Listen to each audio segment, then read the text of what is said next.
Assalamualaikum warahmatullahi wabarakatuh. Saya Dira Salsabila dengan NIM 1212011077. Baiklah, saya akan melakukan ujian akhir semester mata kuliah Hukum Adat dengan dosen pengampu Muhammad Kemas Gemilang, SHIMH. Pertama yaitu jelaskan sistem kekerabatan, sistem perkawinan, sistem kewarisan, dan cara menyelesaikan masalah menurut adat Minang, Jawa, Batak, dan Melayu. Sistem kekerabatan yaitu adat Minang, di mana seorang yaitu menganut sistem kekerabatan garis keturunan ibu atau matrilineal. Kedua yaitu adat Batak, di mana dia menganut sistem kekerabatan patrilineal, yaitu menganut keturunan dari seorang ayah.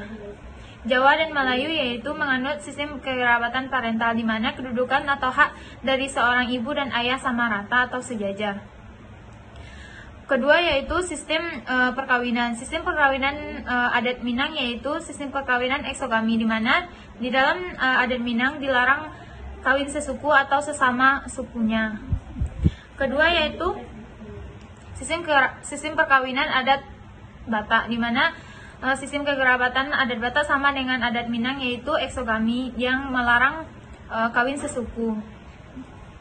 Selanjutnya yaitu adat Jawa dan Melayu, di mana di sini menganut sistem eleoterogami. Dia tidak seperti sistem eksogami yang memiliki banyak keharusan atau larang-larangan. Ketiga yaitu sistem kewarisan. Sistem kewarisan adat Minang yaitu banyak dilimpahkan kepada ahli waris perempuan, karena dia menganut sistem kekerabatan matrilineal. Kedua yaitu adat Batak, yaitu banyak dilimpahkan kepada laki-laki, karena dia menganut sistem kekerabatan patrilineal. Sedangkan adat Melayu yaitu dan Jawa yaitu dia laki-laki dan perempuan sama-sama mendapatkan haknya, namun dia diberikan seketika pewaris meninggal dunia.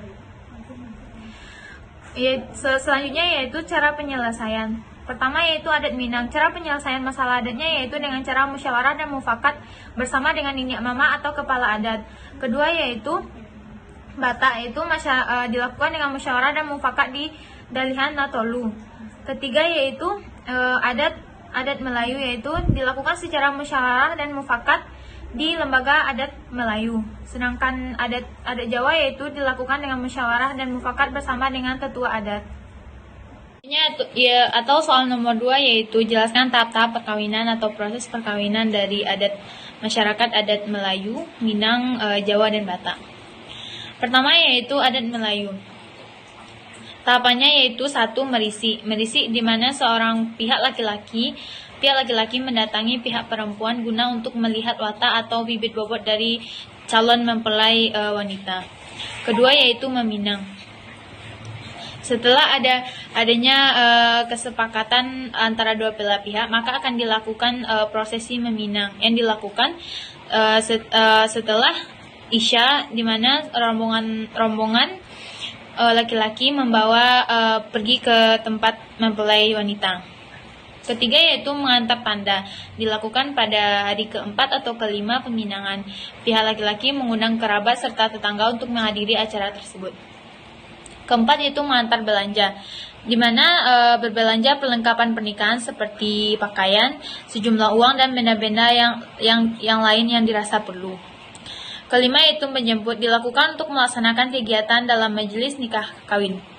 Keenam yaitu menggantung, berupa kegiatan membersihkan dan lain-lain. Ketujuh yaitu limau manis, limau setawar, dilakukan setelah mencukur seorang ibu atau yang bisa disebut dengan andam.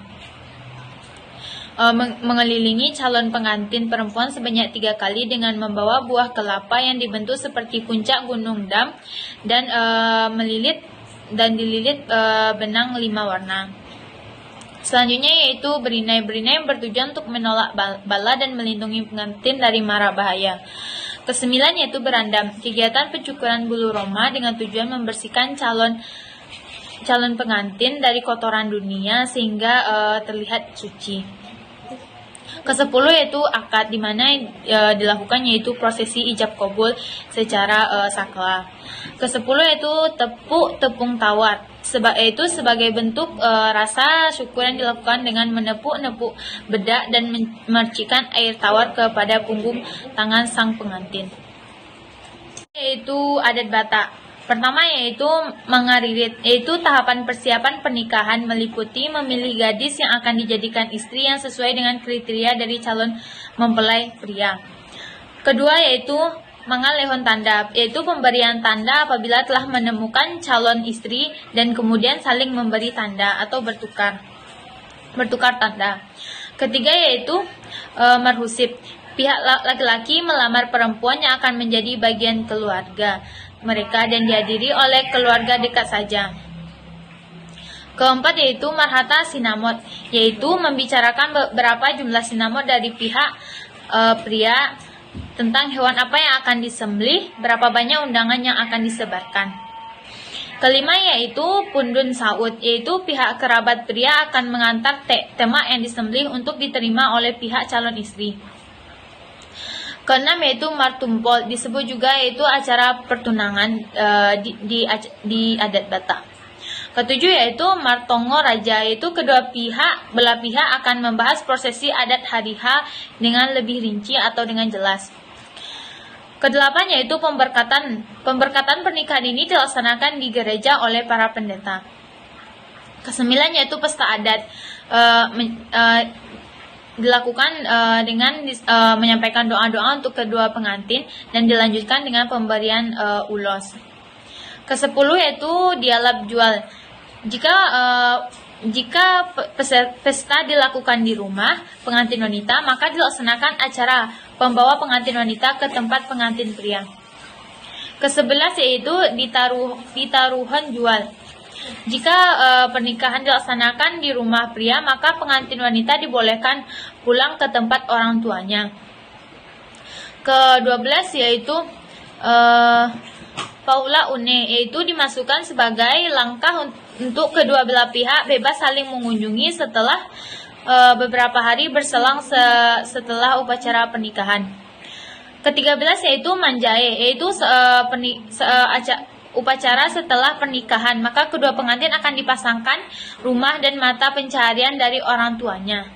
Terakhir yaitu maningkir tangga, yaitu dilaksanakan setelah pernikahan, maka kedua orang tua mengunjungi rumah dan makan bersama. Selanjutnya yaitu adat Jawa, yaitu tahap-tahapannya yaitu 1 pasang tarup, yaitu berisi harapan kepada pasangan yang akan segera menikah, diharapkan memperoleh keturunan yang baik, yang sehat, bercukupan dan selalu bahagia. Kedua yaitu sengkeman, yaitu bukti penghormatan kepada calon pengantin kepada orang tua dan sesepuh mereka. Ketiga yaitu siraman, yaitu dilanjutkan kedua orang tua dan kerabat dekat. Biasanya ada 7 orang yang melakukannya yang bertujuan untuk meminta keberkahan. Keempat yaitu midodareni, dilakukan calon mempelai wanita diharuskan berdiam diri di dalam kamar dan dirias dengan sederhana.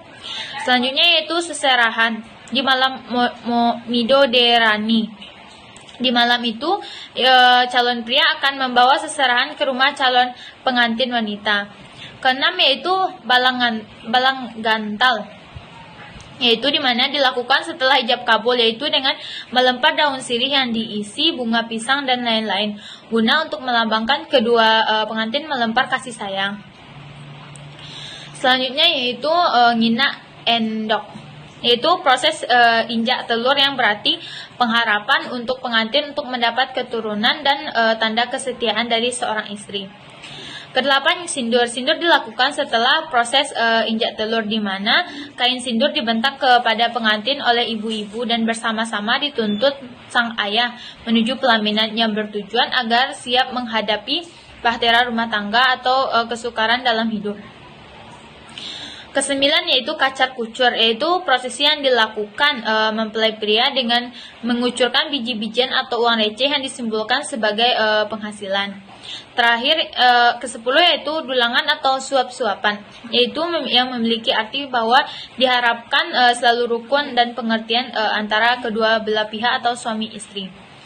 Ke-11 yaitu bubak kawan, yaitu biasanya dilakukan saat orang tua pertama kali menerima menantu.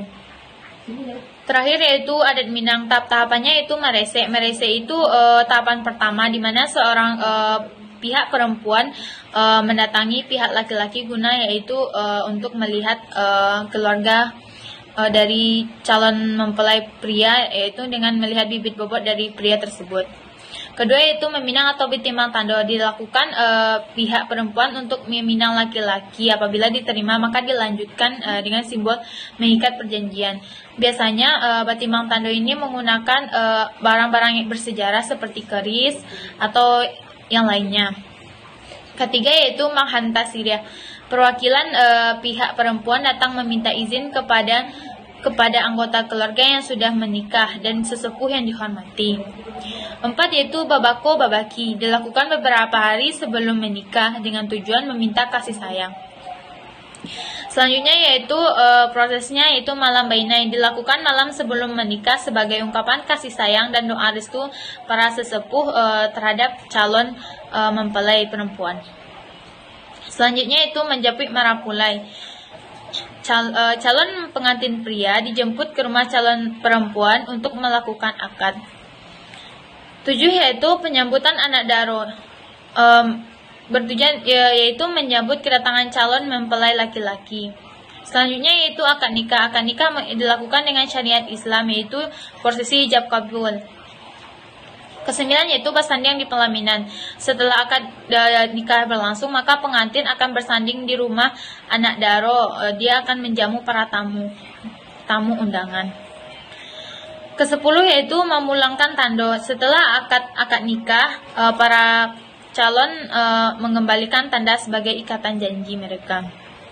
11 yaitu melewatkan gala marapulai, yaitu mengumumkan gelar pengantin laki-laki sebagai gelar pendewasaan kepada orang-orang atau masyarakat atau keluarga terdekat. 12 yaitu balantuang kanyang, dilakukan dengan saling menyentuh kening dan dipimpin oleh sesepuh. Terakhir yaitu mengarut nasi kunyang, melambangkan bahwa hubungan suami istri harus saling melengkapi. Yang ketiga yaitu carilah jurnal yang menjelaskan peran lembaga adat Melayu dan Batak. Yaitu jurnalnya yaitu judulnya Peran Lembaga Adat Melayu Riau dalam Pengembangan Budaya Melayu Riau di Kota Pekanbaru. Ditulis oleh Yuli Armaliza,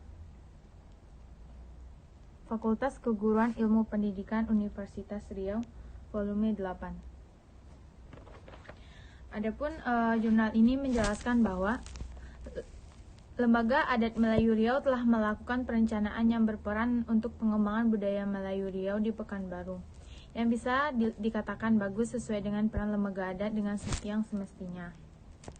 Namun dalam pelaksanaan pengembangan budaya Melayu Riau ini kurang maksimal karena ketidakingintahuan sebagian masyarakat Kota Pekanbaru akan budaya Melayu. Hal ini juga dikarenakan kemajemukan budaya yang ada di Pekanbaru seperti budaya Jawa, Minang, dan Batak yang sehingga menenggelamkan budaya Melayu itu sendiri, sehingga bisa dikatakan Melayu kurang berkembang di Pekanbaru walau lembaga adatnya sudah berperan dengan semestinya. Kedua yaitu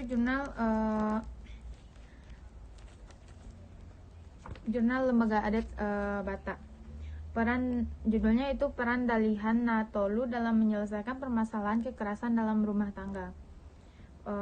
Penulisnya yaitu Harlina Laumbatu, Fakultas Ilmu Sosial dan Ilmu Politik Universitas Riau, volume 6. Jurnal ini menjelaskan bahwa bagi masyarakat Toba, prinsip Dalihan Natolu itu sangat penting, sangat mementingkan kerjasama. Peranan Dalihan Natolu itu dalam menyelesaikan permasalahan di masyarakat Batak Toba sangat penting, khususnya yang berhubungan dengan rumah tangga, yaitu dengan kekerasan di dalam rumah tangga. Adapun sanksi dan hukuman yang diberikan kepada pelaku kekerasan tersebut yaitu berupa pembayaran ganti rugi kepada korban dan membayar semua biaya yang dikeluarkan saat melakukan masalah yang diselesaikan tersebut.